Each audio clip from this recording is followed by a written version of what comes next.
Hello বন্ধুরা, ওম সাইরাম। শুভ দুপুরের শুভেচ্ছা, হ্যাপি সানডে।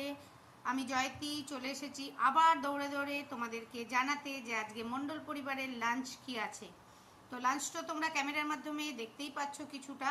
প্রথমটা হচ্ছে সাদা ভাত, তো অবভিয়াসলি আছে লাঞ্চে, তার সঙ্গে আছে লইট্টা মাছ। এটা খুব সুন্দর টেস্টি হয়, অনেকেই খাও, অনেকেই ভালোবাসো, আবার অনেকে ভালোবাসে না, সেটা তো যার যার রুচির ওপরে ডিপেন্ড করে। আর সঙ্গে আছে ডিমের ঝোল, যেটা খুব সুন্দর করে আমার কর্তামশাই রান্না করেছে এবং সুন্দরভাবে আমাকে ডেকোরেশন করে খেতে দিয়েছে। সত্যি আমি খুব লাকি যে আমাকে সুন্দরভাবে সাজিয়ে প্রতিদিন ও কিন্তু রেডি করে রাখে, যে আমি করা মানে একদম এসে তাড়াতাড়ি শ্যুট করে তোমাদের সঙ্গে শেয়ার করে ফেলবো। তো তোমরা খুব ভালো থেকো, সুস্থ থাকো। যাদের লাঞ্চ হয়নি তারা করে নাও, আমার মতো যারা আছো। আর যাদের লাঞ্চ হয়েছে তারা একটু রেস্ট নিয়ে নাও। আবার দেখা হবে অন্য কোনো রিল, অন্য কোনো ভিডিওতে। ওকে, এখনকার মতো বিদায় নিলাম। Okay, tata, bye bye bye bye bye bye bye bye bye bye. Om Sairam.